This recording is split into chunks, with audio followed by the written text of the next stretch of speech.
I started my career in Rome right after college. I was with the FBI, and I was sent to the embassy in Rome after a year that I spent in Carmel, California. Hey, everybody, and welcome back. It is another Wednesday, and another Wednesday means your favorite time. It's time for Leaders Talk. And as usual, I am your intrepid host, Andrew Dupy, Chief Relationship Officer here at Leaders Press. And today, my guest is Julian Gould. So let me introduce Julian before he introduces himself. He is a seasoned business executive with over 40 years experience in fields like sales, marketing, general management. But really interestingly, he lived and worked abroad for 34 of those years, many of those spent in the eternal city itself, Rome. And that means that we have something that directly correlates to his book, which is 9 Days in Rome, a novel that he is going to tell us about today. Julian, welcome. Tell us a little bit about that history, about your time in Rome and what inspired you to write the book. Well, thank you so much. First of all, it's a pleasure to be here, and happy to talk about this book, which was a labor of love.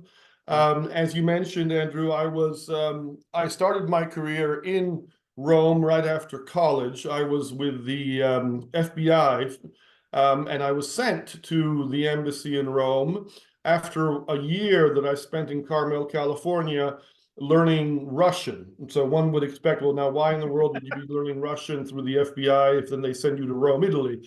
But Yeah, well, hey, Moscow that's was the your way third Rome. that's the way that our government works at times. But I certainly have I have no qualms about that, have no regrets at all. Rome is probably the one city that has remained in my heart through all these years. So I'm very grateful for the Bureau to have given me that possibility. Um, After the Bureau, basically, I left and decided to go into business. I started working with American Express, but there was about a 2-year break between those two positions. And since I'm not a person who can stay still for too long, I wanted to look for some alternative work before I began with American Express, and ended up actually doing what the protagonist in the book does, which is escorting high school seniors from the United States throughout Italy, in Greece and France and Russia. But primarily, my groups were coming to Rome, spending 7, 8 days in Rome, and then going south to Naples, to the islands. And that's what sparked the interest in getting this book written. Many of those experiences with those high school students, with their teachers. And again, very much like the protagonist, I was not very accustomed to this target audience. 18-year-olds at the time. I was close to 40, 42. And to be honest with you as well, didn't particularly care about that target audience very much. But these trips were an eye-opener and made me reflect on how important it is that there be a continuous communication flow with this age group. The things that I heard, the experiences that they would tell me about after we got to know each other, some of them harrowing, some of them tragic, made me reflect and think that there was almost a breakdown between what the parents and these students, and their children were basically going through. And I got interested in that because I really understood that the problem lay within the confines of the family more than anything else. So the book is fiction, but it's based, I would say, a good 65 to 70% on factual events. And it tries to dwell into, again, these issues that families may have with, in communicating with their 17, 18-year-olds, just as 17 and 18-year-olds have difficulty communicating with their parents because their parents are over the hill. They don't understand anything. They don't know what they're going through. And I've tried to address that and also tried to maybe come up with some solutions to how maybe some of those situations can be rectified. So it was a pleasure writing the book. Didn't think wasn't really planning to be a writer at any time in my career, but that all changed, and I'm happy it did. And that, sometimes we don't plan it. It just, writing finds us. I'm really interested though in the decision that you had to make probably early in your process, because we deal with a lot of nonfiction, we deal with a lot of fiction on this podcast, and we've spoken to both kinds of authors.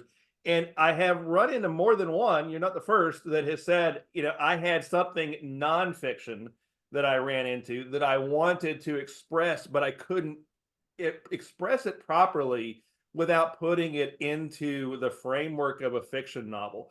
Right. So tell me a little bit about that process of making that decision to not do it as nonfiction, to not do it as a factual, and to put it into a fictional framework. Right.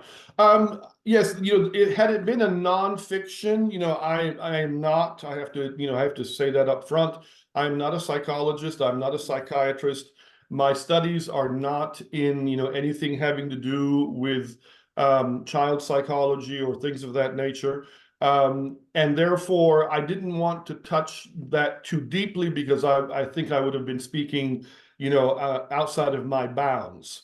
But again, the experiences and the stories that I was told, again, many of them true and many of them close to what the book portrays, led me to believe that if I could put this in a context of Rome, which also is true because a lot of this happened in Rome, a context of Rome, and a city with so much history to it, and a context as well of this disgruntled businessman named Atticus Winterly, who's been fired from his job because we're back in 2010, shortly after the financial crisis that we went through. Yeah, we were all there. He's not a happy guy. He's not a happy person, because he's on the street, after a $200,000 a year job, and he's certainly not happy about doing this escorting work. But a friend of his insisted that he do it, and he knows that he needs a little bit of extra pocket money.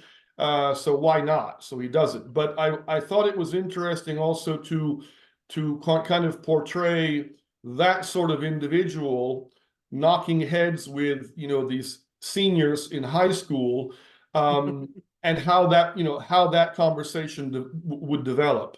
And Atticus actually finds out that there's a lot in common in terms of a particular taste, especially in music. There's a whole string of music-related elements within the book.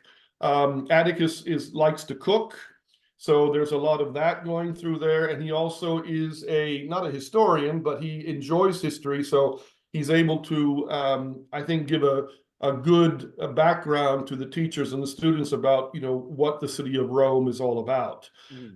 So I thought, okay, I have all of these elements, I have all of these pieces of the puzzle, and yet I have this rather serious message, which is the core of the book, which is these problems of drug abuse, sexual abuse, of self-harm, suicide, which are not easy topics to handle. So how do I put that in a context where it doesn't become just a, sort of a textbook, but it becomes something that somebody can pick up and read and actually find interesting?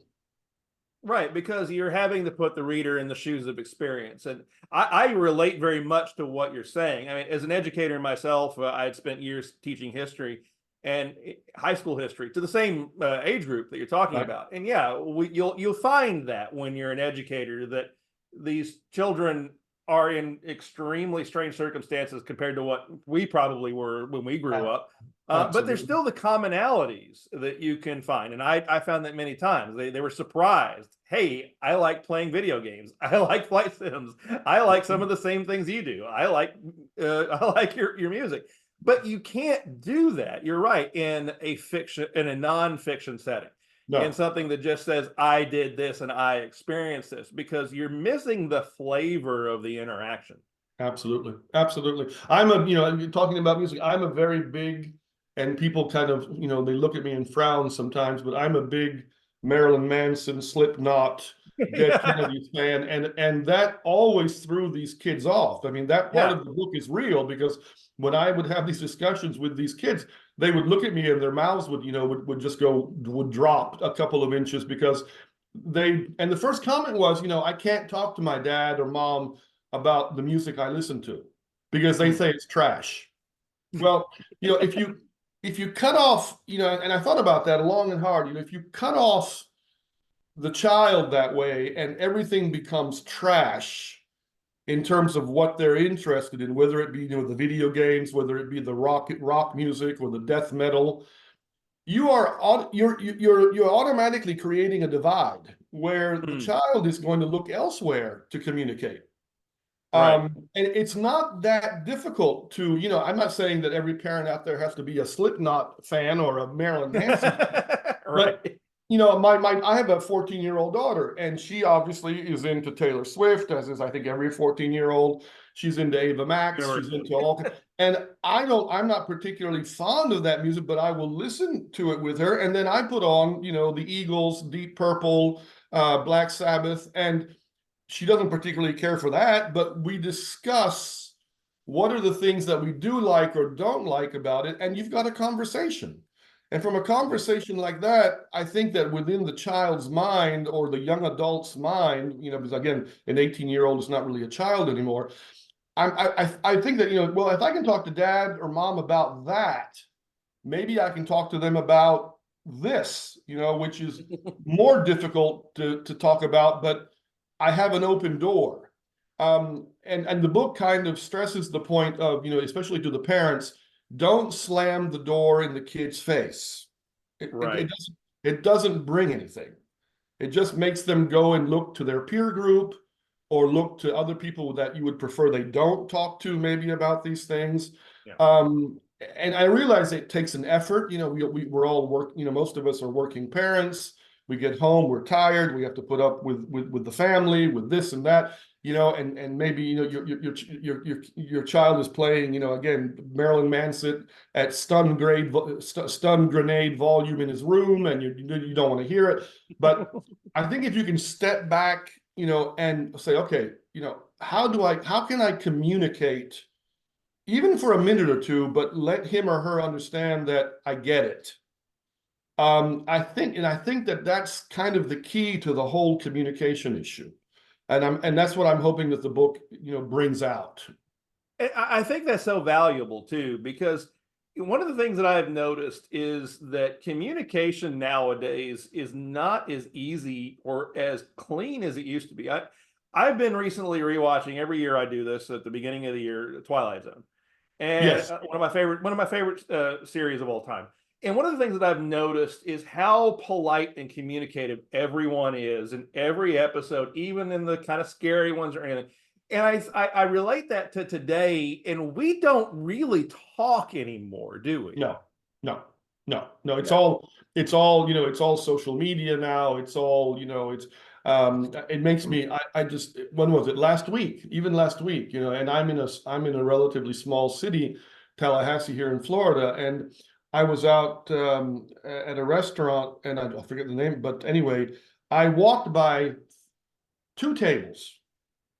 Two tables I remember distinctly, and there were two adults, and in one table there were four adults, and then there were 5 or 6 children, I would say anywhere from 16 down to about 4 or 5. Every person had some sort of instrument in their hand, whether it was a phone. The small ones had, those little iPads with the funny little board, the colorful borders, the educational iPads. They were all with their head down like this and tapping away on keyboards. And they're sitting in a restaurant, there's food in front of them, and nobody is saying anything. And I found that to be so terribly sad, because Yeah, I'm in agreement. if that's what we're coming to, well then, don't be surprised when you find out that Johnny is, is smoking dope and getting drunk on the weekends. Don't come say, oh, I had no idea. Well, no, well, yeah, you didn't have any idea because maybe you weren't paying attention.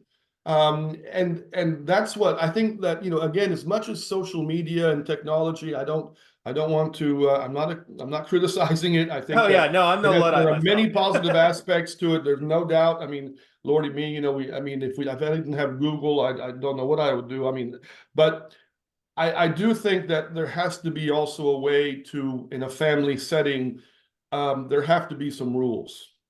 Right. Whether it be, that at dinner time we sit together and no telephones, no iPads, no nothing. We communicate, even if it's about frivolous things, but we look into each other's eyes and we have a chat. And then if you want to go, you have to go do your room and go back on the computer, fine. But I think that the entire social media phenomenon is taking away our capability of actually having a conversation. Yeah. Yeah. I mean, I agree 100%. And I think it's cutting down on that thing that I note so much when I look at some of the older media, etiquette, consideration, empathy, the connection that people have, in which, you're actually thinking about what are my actions doing to the person across from me, rather than internalizing everything, which I think is what devices like these, and Absolutely. in the next few years, the new Google, Absolutely. or not, I'm sorry, Apple. Right. I'm not against VR. I have a VR helmet about 6 feet away from me. Sure. Sure. I use that for flight sims, but that kind of thing's gonna narrow our view to the point where we're going to cut down those simple empathetic interactions. And Andrew, you were an educator. You know this. I mean, I'm older than you are, but I remember back in 1972, 73, which wasn't that long ago. Right. Yeah. I mean, if I was in class and even turned my head to talk to somebody, or was not paying attention, granted it was a religious school, it was a private school, but that teacher would come down with a ruler and smack me across the head. And this was 1972. I mean, it was, you stood up when the teacher came in the class, you stood up, then you sat down and you paid attention. Right. And I'm sure that, you have experiences, and I've had experiences where today that is not happening. I mean, Oh no. Yeah, I mean, there's a reason why I'm in this chair and not in the teacher's chair any longer. there you go. I mean, I hear horror stories of what happens in class, Yeah. and it doesn't seem like the repercussions are there anymore, or if they're there, they're very mild considering what they would have been back in my day. Right. Now, again, I don't want to say that, beating up a student is the only option. No way. Yeah. No, that's not what I'm saying. But as you mentioned, the respect, the discipline, the use of proper vocabulary, just the way of communicating, I think that's gone out the window. And I don't see it coming back, because I don't think that technology obviously is going to slow down. I'm waiting for the like sort of the invisible sleeve on your lower arm, where you just brush with a finger, and it's a video, and you do everything on your arm like this, like you see in movies like Blade Runner. Or well, you can already do that with the new yeah, I mean, Google goggles. Yeah, it's all coming. That's all. That's Apple. all. I keep saying Google. Yeah, and that's going to just make the situation where, as you said, everybody's going to interiorize everything. But where does the point come where then you explode, because you haven't had a chance to communicate and to try to get somebody else's opinion about something, and maybe get some empathy from somebody. Everything is going in, and then at a certain point, something has to happen, and usually what happens is not good. Right. Ray Bradbury is the murderer, everybody. To look that up and read it, I think it's an Illustrated Man, great story. I think that's exactly what Julian's getting at. And that brings me to the point again of how you can use fiction to begin to talk about what's maybe not going wrong or going right, or the things that actually begin to relate to people, to make them understand in a format other than just trying to talk at them, but rather than talk with them. Absolutely. Yep. Absolutely. And now, I'm in the process of working on 9 Days in Paris. which I think will probably have a publication date early 2025. And it's Atticus is back in there again, and he's again unwillingly doing a trip, but it's going to be a completely different group of people that he's with this time, with a completely different set of problems and issues. And again, I think that as well is going to feed on a lot of factual experiences and not just fictional. I mean, even in 9 Days in Rome, obviously some things have been stretched a bit to make it more of a, hopefully making it more entertaining. But again, the basis of a lot of 9 Days in Rome, the facts, let's say the basic facts, are things that actually occurred. And I've had a few people on, that have written to me and have read the book and said, you've got to be kidding. I mean, what did you have? What did you have? Some prison inmates that, as the students or something? I said, no, I mean, not at all. But I said, don't be surprised, because when they open up to you, these kids are going through a lot. And a lot of this, the parents don't even know anything about it. Right. Because again, because of that communication breakdown. And that's unfortunate. Yeah. So while you were writing this, did you ever have any of those moments? And I know that this is something that's something our audience asks themselves a lot. The moments in which in the writing process, you kind of just come to a stop and say, oh my gosh, is this worthy of actually being done? Am I doing the right thing? Is this going to be terrible? Is it going to come out poorly? Yeah, that hits people and they stop sometimes and they never continue. Yeah. And I would be a liar if I said, oh no, it was a smooth sailing from day one.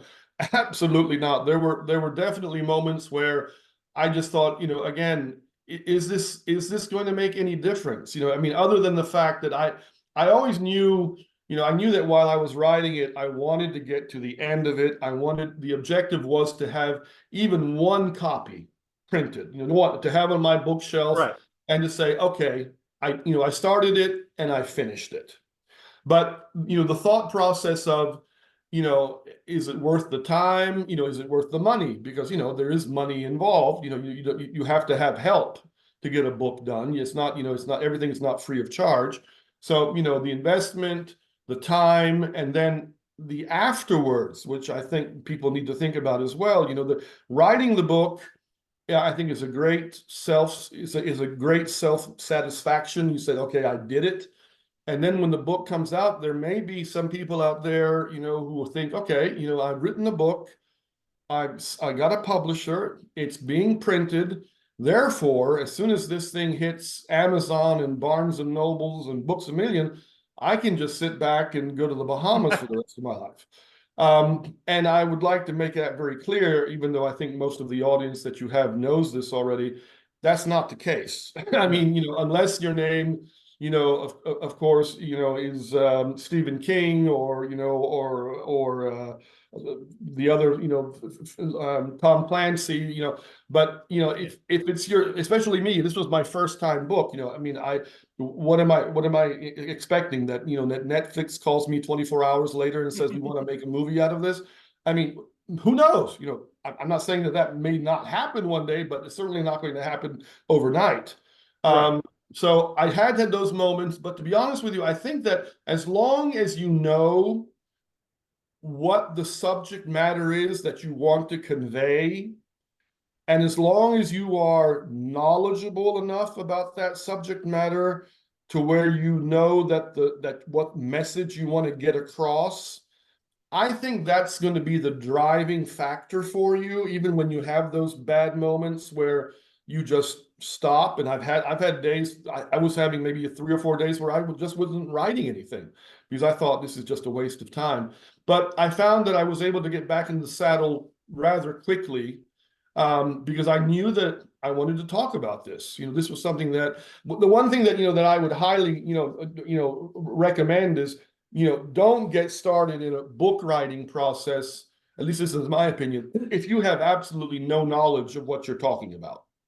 I mean, is the old adage, yeah. If you haven't had, the firsthand experience, if you haven't dealt with whatever it is on a personal level, if you haven't had, I was fortunate. I lived in Rome for almost 14 years. I've been cooking since I was a 6-year-old because my mother was a cook, and she was Italian, so that helps. So is my So I grandma. mean, I was able to throw things in the book that I don't think anybody could come back to me and say you don't know what you're talking about, because I've done them. So again, so if you've got the message, you know what you want to talk about, you're aware of what you want to talk about, you have knowledge about what you want to talk about. I think that in the end, even if you have those bad moments, you're going to be able to get back in the saddle and keep going. And the real hard work is afterwards, in promoting the book, because that's what you have to really work on is making sure the book doesn't get buried by the thousands of books that get published every week in the United States. So that's where I think the real work comes in, is the after as opposed to the during. Yep, and hopefully we're helping you with that today. Yeah, But yeah, I mean, you're absolutely right, because I have something I say it at my webinar. If anybody attends those on Thursdays every single week, sometimes you build it and they don't come. I mean, sometimes that movie Field of Dreams tells you a lie right. that because you can have the best book in the world, but people, if they don't see it, if they don't have the ability to actually access it and read it, they don't know it's there. Exactly. And you're so right that that you need to use your own experiences, because there hasn't been an original idea since Beowulf. And that probably was stolen from somebody else. Right. But everybody's experiences are unique, and that's where you find your originality. Yes, exactly. And I think I've been looking. Obviously I was not aware of the book the book editing, the book publishing world really until this book started, and I've really gotten my feet wet since the book has been on Amazon, because I've been adding my name to these book clubs that are online, especially through Facebook. And I've been, trying to get more information from people who have been doing this for a much longer time than I have, to get their thoughts, their opinions. And I've noticed that, almost everybody I've spoken to who has written at least one book, they're coming from that side of it. They're coming from the side of, I know what I wanted to say. It was in my mind. The difficult part was to sit down, take pen to paper and actually start putting something down. And my biggest advice there is that when you sit in front of that block of paper, even though today it's not a block of paper, it's a computer screen more than likely. But when you're sitting in front of that screen and it's blank and you're like, what the hell do I do now? Yeah.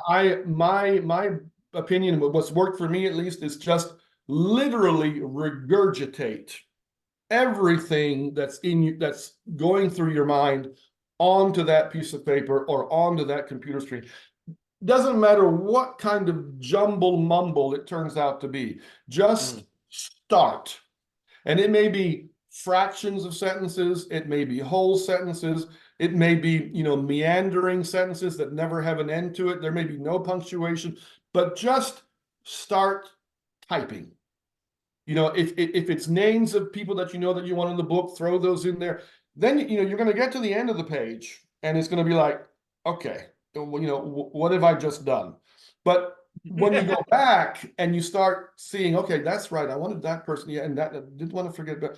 Then you can start attaching, the words to the thoughts and the complete sentences, and then that one page all of a sudden becomes 2 pages.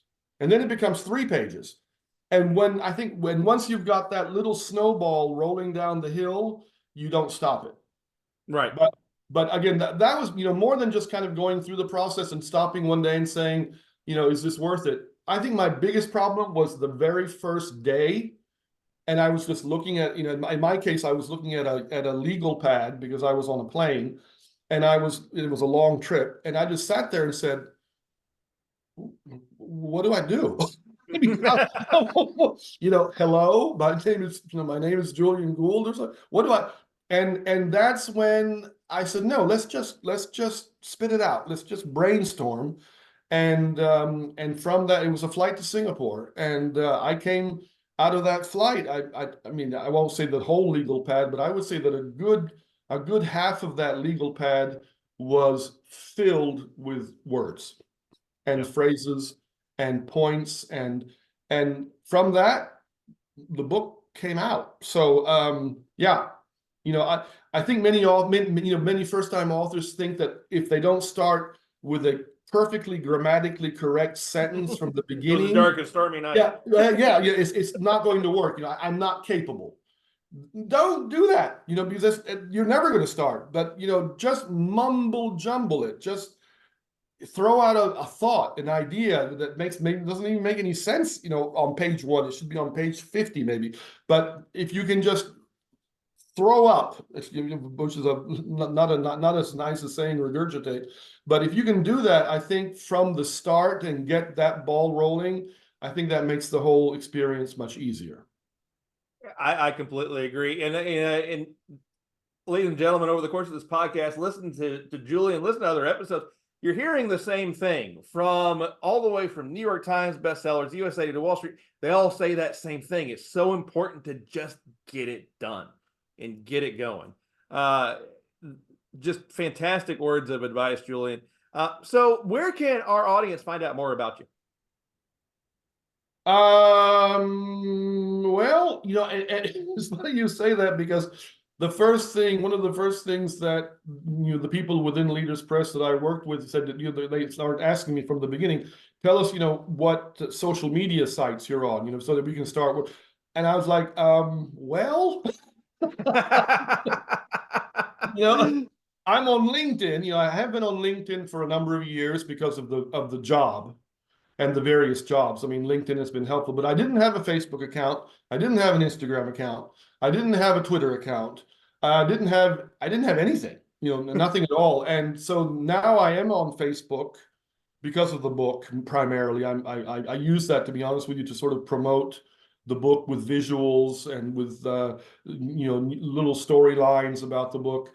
I am on Twitter and Instagram, even though, to be honest with you, I don't think I'm using them properly, because I'm kind of just sitting there on the side of the pond and nothing's really happening.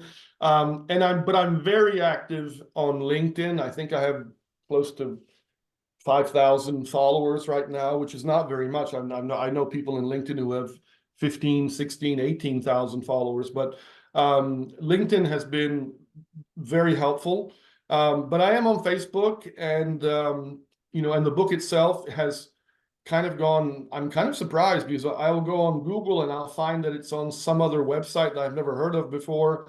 I've seen it on a website in Denmark, and it's on a website in Spain. It's on a website in Colombia. I mean, I don't know how that really works, but other than the Barnes and Nobles, the Books of Millions, the Amazons, it seems to be proliferating out, which obviously makes me happy, because it I think the more the merrier. I think the next step now is I'm trying to see, given that it is based in Rome, I'd like to see if I can find somebody that will translate it for me. I mean, I speak Italian. It was my first language, but I am not a professional translator, so I would not be able to do that. But I am looking for somebody who would translate it for me in Italian, and maybe see if I can get an Italian edition up and running. Well, we'll do what we can to help you with that. But ladies and gentlemen, those links are down below, including a link to 9 Days in Rome. Pick it up, give it a read. I plan on doing so. And the reviews on it so far are great. So absolutely something you should have on your list. Julian, thank you so much. We could go on forever. Thank you. We share so many mutual interests of having to actually do overtime to keep us on track. But yeah, really enjoyed having you, and we wish you the best of luck with 9 Days in Rome and with your future book. Yeah, thank you. And one last, just so you know, I've also, in the book, on the first or second page, there is actually an email address, which is 9daysinrome@gmail.com. And that is actually to be, I've said clearly also in Facebook, that's to be used if anybody has a question and wants to talk to me directly about any of the experiences they see in there, or if they want to just talk about Rome, maybe they're planning a trip to Rome, or maybe they see a recipe that Atticus talks about. I mean, I'm going to make it, I made a promise to myself that I will answer those emails. So if anybody wants to take advantage of that, I'd be happy to hear from anybody. Perfect. And we'll pop that link in there as well. Thank you so much, Julian, and you take care, sir. Thank you.